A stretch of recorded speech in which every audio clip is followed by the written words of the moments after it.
کہ جناب انہوں نے تو صرف ویزے دیے، اس سے پہلے جو پیپلز پارٹی سے فیز تھا مشرف صاحب کا، یہاں پہ تو ویزے کا چکر ہی نہیں تھا. یہ شمسی بیس کس نے دی ہوئی تھی؟ پورا ایک صوبہ، ایک بیس امریکنوں کو دی ہوئی تھی. جہاز ڈائریکٹلی آتے تھے، نہ امیگریشن ہوتی تھی، نہ ویزا تو دور کی بات ہے، امیگریشن بھی نہیں ہوتی تھی. پتہ ہی نہیں ہوتا تھا کون آ رہا ہے کون جا رہا ہے. ڈائریکٹلی ان کو امریکنوں کو، چونکہ مشرف صاحب خوش کرنا چاہتے تھے، ٹوٹل ایکسیس تھی ایوری ویئر. تو اصل جو ان کو یہاں پہ دیا گیا ایکسیس جو ہے وہ مشرف دور میں ہے. تو میری صرف درخواست یہ ہے کہ نون لیگ والوں سے کہ اگر اس کو حسین حقانی صاحب کو پکڑنا ہے نا، تو ان سے زیادہ بڑی وائلیشنیں کی ہوئی ہیں مشرف صاحب نے. ان کو تو چپ کر کے جانے دیا، ان کی تو ECL کا مسئلہ نہیں ہے. یہ سارا گھوم پھر کے آپ کو حسین حقانی یاد آ جاتا ہے. اور پیپلز پارٹی والے جن کو ابھی ایک دم حسین حقانی کے نقش یاد آ گئے ہیں، بھائی صاحب یہ ان کی جاب ڈسکرپشن تھی. انہوں نے جا کے امریکہ کے اندر جو آصف زرداری صاحب کی لابی کے لیے ہی رکھا گیا تھا، انہی کاموں کے لیے رکھا گیا تھا. تو اس میں حیران ہونے کی ضرورت نہیں ہے. صحیح، آپ کہہ رہے ہیں جاب ڈسکرپشن تھی. خلاصہ صاحب آپ بھی ایگری کرتے ہیں؟ کیونکہ وہ تو کہہ رہے ہیں جو بھی معاملات ہوئے گورنمنٹ پوری طرح آگاہ تھی، رحمان ملک صاحب آگاہ تھے، مگر اب وہ لا تعلقی کا اعلان کر رہے ہیں کہ ایسا کچھ نہیں تھا، ہمارے علم میں نہیں تھا. رحمان ملک صاحب بادشاہ آدمی ہیں، جنگل کے بادشاہ ہیں، جو جی چاہے کہہ دیں. اب کیسے ہو سکتا ہے کہ اگر یہ ویزے جاری ہوئے ہیں تو رحمان ملک صاحب کو پتہ نہیں تھا؟ وہ تو انٹیریئر منسٹر تھے. انٹیریئر منسٹری کے بغیر تو یہ ویزے، ان کی کلیئرنس جو ہے انٹیریئر منسٹری دیتی ہے. سو وہ ایز یوزول وہ مکر گئے ہیں جی کہ میرا تو تعلق نہیں ہے، بلکہ کوئی میرا خیال ان کا وہ نہیں ہوگا. وہ کہہ بھی دیں گے کہ حسین حقانی کے خلاف بھی کارروائی ہونی چاہیے. اس لیے رحمان ملک صاحب کو تو سنجیدہ نہیں لینا چاہیے. وہ خبروں میں رہنے کا فن جانتے ہیں، کوئی نہ کوئی ان کو نہ ملے تو کسی کو پکڑ کے اپنا انٹرویو اپنی مرضی کا اپنے سوالات دے کے بھی وہ کروا لیتے ہوتے ہیں.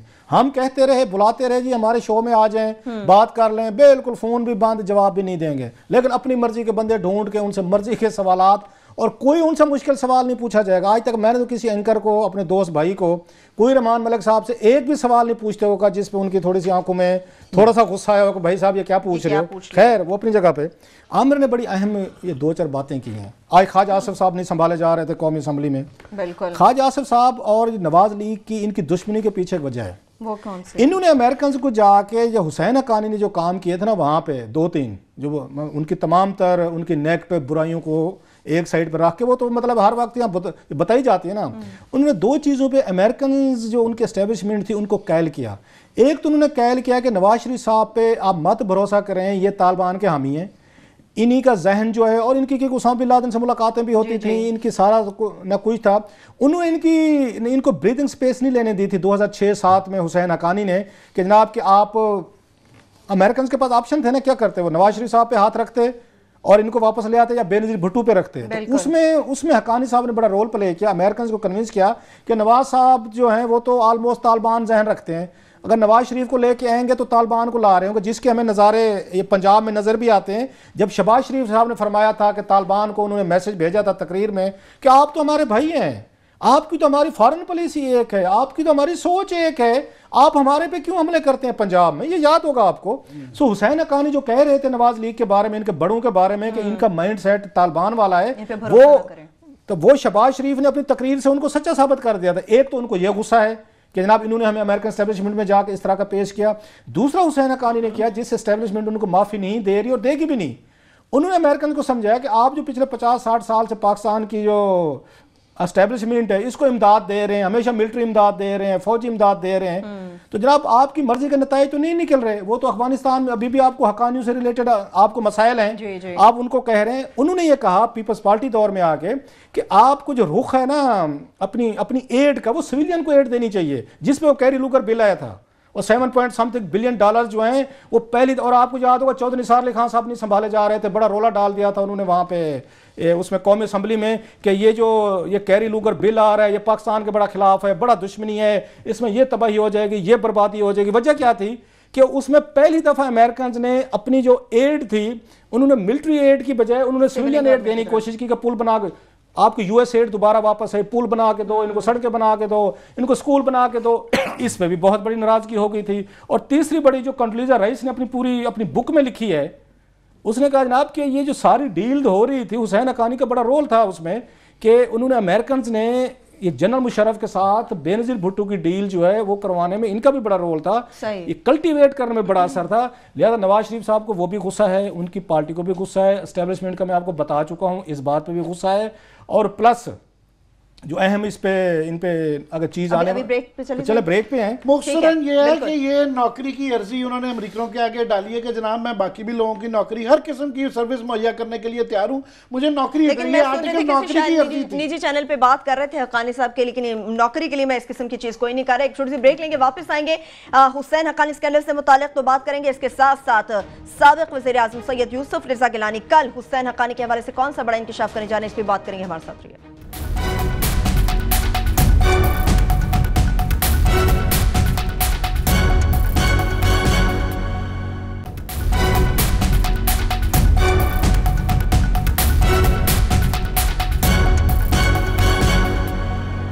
بریک کے بعد ایک بار پھر سے پروگرام میں ہم آپ کو خوش آمدید کہیں گے. حسین حقانی سے متعلق بات کریں. کلاسز صاحب, ایک تو یہ بات پیپلز پارٹی یہ بات کر رہی ہے کہ نئی امریکی انتظامیہ کے سامنے اپنی دکانداری چمکا رہے ہیں حسین حقانی. دوسرا, خواجہ آصف صاحب نے جو اسمبلی فلور پر باتیں کی, خاص طور پر یہ کہ سیکیورٹی اداروں کے علم میں لائے بغیر ہزاروں امریکیوں کو ویزے دیے گئے. کیا سمجھتے ہیں ایسا ممکن ہے؟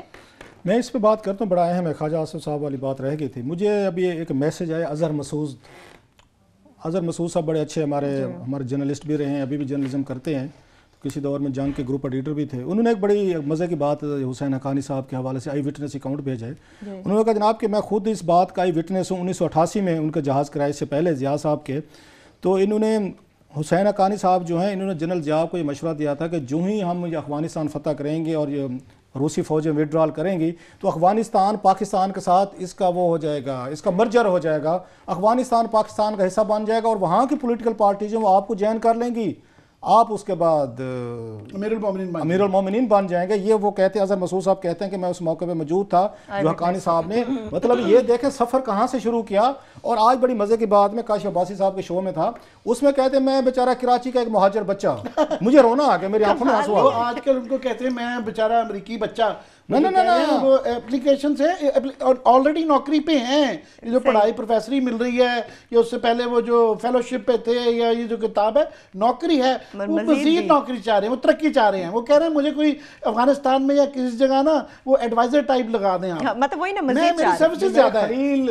خلیل ان کے یہ طارق فاتح بننا چاہ رہے ہیں بیچارے وہ, مگر ان کے وہ والے ابھی وہاں تک کی لیول پہ نہیں گئے. تو یہ کہنے کا مطلب یہ تھا کہ آج وہ جو ہی ان پہ دباؤ آئے تو کہتے ہیں میں بیچارہ کراچی کا ایک مہاجر بچہ. یہ میں خود سنا ہے ان سے, میری آنکھوں میں آنسو آتے رہ گئے. میں کہ کتنا ظلم ہو رہا ہے بیچارے بچے پہ یہ کہ جو ہی اس ملک کی بدقسمتی دیکھیں کہ جب آپ ٹاپ عہدہ لے رہے ہوتے ہیں اس وقت آپ کو اپنی ایتھنسٹی, اپنی کمیونل, آپ کی افیلیشن, لنگوال یا وٹ ایور, اس وقت آپ کو نہ خیال نہیں ہو. اس وقت کہتے ہیں نہیں بھی پاکستان کی بات کرنی, نہیں آپ نے لسانیت کی بات نہیں کرنی. جو ہی تھوڑا سا وہ کہتے ہیں اونٹ پہاڑ کے نیچے آتا ہے تو ساتھ ہی وہ کہتے ہیں بیچارہ میں کراچی کا مہاجر بچہ. ساتھ میں کہتے ہیں کراچی کا جماعت اسلامی کا بچہ کہہ دیتے وہ بھی. پھر ویسے ایک داد دیں کہ کہاں سے سفر شروع کیا انہوں نے, جماعت اسلامی سے کیا, جنرل ضیاء صاحب کو مشورے دے رہے تھے جیسے اظہر مسعود صاحب نے کہا, اپنی لبرلزم کے سب سے بڑے ٹھیکیدار. اور مجھے بتایا تھا ایک بڑا انتہائی سورس نے, میں نے پوچھا نہیں ہے نہیں تو نام ان کا بتا دیتا, انہوں نے کہا جناب جو 1988 میں بینظیر بھٹو صاحبہ اور ان کی نصرت بھٹو صاحبہ کی ان کی تصاویر تھیں جو ان کے وہ اخباروں میں چھپائی کی تھی, فورڈ کے ساتھ ڈاکٹر کر کے تصویریں چھپوا کے, میں گواہ ہوں, مجھ سے وہ مسعود اظہر صاحب تھے, ہم بھی وہیں پہ تھے, لاہور میں تھے. نہیں, اس کا میں آپ کو بڑی مزے کی بات بتا رہا ہوں. انہوں نے مجھے بتایا تھا کہ یہ جو تصویریں تھیں یہ ایک فیملی فنکشن کی تھیں جو کہ یہ حسین حقانی صاحب کراچی سے اس فیملی کی البم میں سے نکال کے لائے تھے, جو بعد میں نواز شریف صاحب ان کمپنی نے, انہوں نے IGI کے تحت انہوں نے لاہور میں پورے پنجاب میں ہیلی کاپٹرز کے ذریعے وہ تصویریں پھینکوائی تھیں. یہ بڑا, یہ اللہ کے فضل سے بڑا, حالانکہ ان کی سسرالی رشتہ دار اب وہ بن جاتی ہیں, اس سے کیا فرق پڑتا ہے؟ سیاست میں رشتہ دار بھائیوں کے گلے کٹ جاتے ہیں, یہاں پہ باپ کو جیل میں ڈال دیا جاتا ہے, شاہ جہاں بیچارہ دال نہیں کھا سکتا تھا. کیا باتیں کر رہے ہیں آپ. خیر, اس پہ مصروف جو ہیں اور اسی بینظیر بھٹو نے ان کو بنایا. ویسے ان کو بھی داد دیں, غیرت کی ساری باتوں کے بعد پیپلز پارٹی کو بھی داد دیں, جن کی تصویریں وہ مطلب سو کارڈ بنو کے ڈاکٹریٹ کر کے چھپاتے رہے. انہوں نے کہا کہ حسین حقانی صاحب کیونکہ ایول جینیس ہیں, نواز شریف ان کو استعمال کر رہے ہیں, یہاں پہ سیکرٹ ایجنسیز ان کو استعمال کر رہے ہیں, ہم کیوں نہ کریں. تو بی بی نے کہا ہم کریں گے. وہاں کہ ہیں جی میں آپ کے لیے استعمال ہوتا ہوں, اور پھر وہ ان کے سیکرٹری انفارمیشن لا کے آگے کی کہانی عامر صاحب بتا رہے ہیں. اس سے پورے نہ اٹھے پہ نواز شریف کے ساتھ انہوں نے کام کیا, اور جنرل مشرف کے ساتھ بھی ڈیل کرنے کی کوشش کی تھی. ہمارے دوست جو ہیں انور محمود صاحب جو ہیں سیکریٹری انفارمیشن، وہ ایک دن بتا رہے تھے کہ جنرل مشرف سے آلموسٹ ڈیل ڈن ہو گئی حسین حقانی کی. انہوں نے نظم شیٹی کو بتا دیا تھا کہ میں آئندہ آرٹیکل نہیں لکھوں گا، میں کچھ لگنے جا رہا ہوں. جی وہ لگنے جا رہے تھے. اب میں ذرا خواجہ آصف صاحب سے پوچھنا چاہتا ہوں، میں ان سے پوچھنا چاہتا ہوں ایکسیلنسی، آپ آج بڑے وہاں پہ برس سے گرجے اور بالکل طوفان بان کے ٹوٹ پڑے، فیئر انف.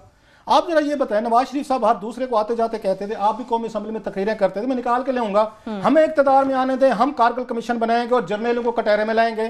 آپ نے وہ کمیشن بنا لیا، جرنیلوں کو کٹہرے میں لے آئے کہ اب آپ چاہتے ہیں کہ حسین حقانی کو اور پیپلز پارٹی کو ہم کٹہرے میں لے کے آئیں گے. کمیشن ڈیمانڈ کر رہے ہیں. اچھا آپ کو یاد ہوگا رمزی یوسف، وہ انہی کے دور میں یہاں سے پکڑا ہوا نا، وہ جو آپریشن ہوا تھا رمزی یوسف والا، پکڑا گیا اور ہینڈ اوور امریکنز کے کیا گیا تھا، وہ تو نواز شریف صاحب کے دور میں کیا گیا تھا. یہ دوسرا نواز شریف صاحب کا دور تھا، ڈیرہ غازی خان سے انہوں نے رمزی یوسف کو پکڑا تھا جو سی اے کے لوگوں کو وہاں پہ ان کو مار کے آیا تھا.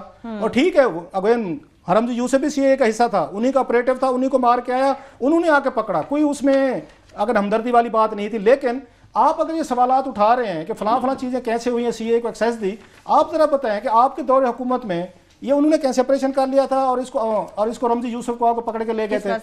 تیسرا، میں زیادہ ڈیٹیل میں نہیں جاتا، ان کی کنٹراڈکشن جو ہیں وہ یہ مجھے بتائیں، یہ جو ہمارے دوست ہیں نواز شریف صاحب، میں خود وٹنس ہوں، میرا دوست ارشد شریف، ان کو یاد آ جائے گا لندن میں ہر ملاقاتی کو ایک واقعہ ضرور سناتے تھے میاں صاحب کہ میرے خلاف کیسے کو ہوئی اور مجھے وہاں وزیر اعظم آفس میں وہاں جرنلز آئے، یہ 12 اکتوبر 1999، اور مجھے گھسیٹ کے وہ لائے، بہر لیا، مجھے گرفتار کیا اور رات کو ایک ایسے جہاز پہ بٹھایا، اس کے ساتھ میرے ہاتھ باندھے، میرے پاؤں باندھے، اور ایسا سست جہاز لائے کہ جو جہاز کراچی میں 2 گھنٹے میں پہنچتا تھا وہ 6 گھنٹے میں پہنچا، تاکہ میں وہاں پہ زیادہ تنگ ہوں، زیادہ مجھے ذلیل کیا جائے. یہ میاں صاحب ہر ایک کو واقعہ سنا چکے ہیں. اور پتہ ہے ان کو گرفتار کس نے کیا تھا؟ جنرل محمود تھے اس وقت. یہ جنرل محمود گئے جنہوں نے نواز شریف صاحب کو وہاں سے گھسیٹا، نکالا، وزیر اعظم آفس سے نکال کے انہوں نے ان کو سب کچھ کیا جو کہانی ہم سنتے ہیں. اور جنرل یہ محمود صاحب اسی ملک میں ہی رہتے ہیں، فیصل آباد میں رہتے ہیں، رانا ثناء اللہ صاحب کے شہر میں رہتے ہیں. رانا ثناء اللہ صاحب ایک کام کریں، ایک ایس ایچ او کو حکم دیں، آج جو عابد شیر علی کو ساتھ لے کے جائیں. نہیں، عابد شیر علی کو ایک دن پہلے پاس پہ رکھتے ہیں. میں کہہ رہا ہوں رانا ثناء اللہ جیسا ایک رانا ایک موجود ہے آپ کے پاس، اتنا بہادر انسان، ایک ہی بہادر آدمی ہے وہ رانا ثناء اللہ صاحب ہیں. رانا ثناء اللہ کو کہیں کہ ہمارے وزیر اعظم نواز شریف صاحب کے ساتھ ایک جنرل محمود ہوتے تھے جو بعد میں D G I S I بھی لگے رہے یہاں پہ، انہوں نے میاں صاحب کی توہین کی تھی، گھسیٹ کے نکالا، ان کے ساتھ زیادتی کی، ظلم کیا اور بہت سارے انسلٹ کی. ایک ایس ایچ او بھیج کے جنرل محمود کو اٹھا کے اس کا ٹرائل تو کر لیں. یہ کمیشن تو بعد میں بنتے رہیں گے، سی آئی آئی کیسے آئی، کب بندہ موجود ہے، حسین حقانی نہیں آئے گا سپوز، وہ ریفیوز کر دے گا. اور بھائی کارگل پہ کمیشن بنوا دیں، آپ نے وعدے کیے ہوئے ہیں، آپ بڑے بہادر لوگ ہیں ماشاء اللہ، سنبھالے نہیں جاتے کسی سے. اب رانا ثناء اللہ کو کہیں یار تمہارے علاقے میں، تمہارے وہاں فیصل آباد میں ایک جنرل محمود ریٹائر رہتا ہے، ریٹائر کی تو ویسے کوئی نہیں پوچھتا، وہ ایک وہاں پہ ایس ایچ او بھیج کے اس کو تو گرفتار کر کے اس کو تو ٹرائل کروا لیں آپ. پیپلز پارٹی کیونکہ پھنس گئے اور ان کو داد دیں، میں ویسے ان کی عقل کی بھی داد دیتا ہوں. اور خورشید شاہ کو تو میڈل ملنا چاہیے ایک ذہین آدمی کا، انہوں نے منٹ ہی لگے ہاں جی غدار ہو گئے. آج میرا خیال ہے زرداری صاحب نے ان کو قصہ ہے تھوڑا سا، اور میں اس کے بعد بیانات میں تبدیلی آنا شروع ہوگی. اور دوسرا گیلانی صاحب، ہاں وہ کیا کرنے جا رہے ہیں کلاس صاحب کل؟ ویسے ملتانی پیر ہیں، ہمارے مرشد ہیں، ہمارے وہ بھی بادشاہ آدمی ہیں جو جی ان کو بھی ٹی وی اٹینشن چاہیے. ان کا میں بھی بیان پڑھا تھا جو انہوں نے فرمایا. ابھی بریک پہ نہیں چلے جائیں، یہ وہی تھے لاسٹلی. بھائی اس کو کر کے مزید کیا بات کریں، عامر صاحب کے پاس اور بڑی امپورٹنٹ سٹوری ہے، لاسٹ کامنٹ کروں گا میں. یہ گیلانی صاحب تھے، ان کی تقریر کل نکال کے دوں میں آپ کو. مطلب منافقت کی حد ہوتی جو ہمارے سیاستدان کرتے، بیک آؤٹ کرنے میں منٹ نہیں لگاتے. مصروف نے ایک اپنی تقریر میں فرمایا تھا، جب یہ آپ کو یاد ہوگا اسکینڈل سامنے ہے، ویزے والی نئی بات نہیں ہے، یہ پرانی بات ہے.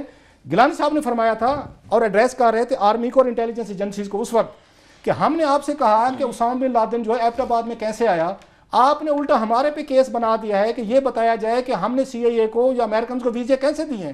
گیلانی صاحب کی کنسرٹ شامل تھی، یہ قومی اسمبلی کے فلور پہ مصروف یہ بیان دے چکے ہیں. آج وہ کہتے ہیں نہیں میں آپ کو بتاؤں گا کہ حسین حقانی کتنا بڑا کرمنل تھا اور ہاؤ انوسینٹ آئی واز. یہ کو لگتا ہے قیامت کا دن آ چکا ہے کہ سارے ایک دوسرے کو، وہی والی بات جو شریف خاندان نے وہاں سپریم کورٹ میں ڈسون کر دیا، ایک دوسرے کو نہیں پہچانے گا، ماتھے پہ آنکھیں. آج گیلانی صاحب نہیں پہچان رہے، اس کے بعد خورشید شاہ نہیں پہچان رہے، اس کو شہری رحمان صاحبہ نہیں پہچان رہی، حسین حقانی کو کوئی جانتے نہیں. ہر کوئی کلاس اب اپنا دامن اب صاف کرنے کی کوشش میں. ابھی چھوٹی سی بریک لے لینے، بریک سے واپس آئیں گے، جوڈیشل ایکٹیویزم کی بات کریں گے. سپریم کورٹ کا سندھ میں بیڈ گورننس پر دباؤ تو جاری ہے، مگر کیا یہ جوڈیشل ایکٹیویزم سندھ کے بعد پنجاب کی طرف رخ کرے گا؟ اس کے ساتھ ساتھ ایک اور بھی بڑا فیصلہ سپریم کورٹ کا، ایف بی آر میں گریڈ 21 سے 22 میں ترقی پانے والوں کی تنزلی کر دی گئی ہے. ڈیٹیلز آپ کے ساتھ شیئر کریں گے، ہمارے ساتھ رہیے.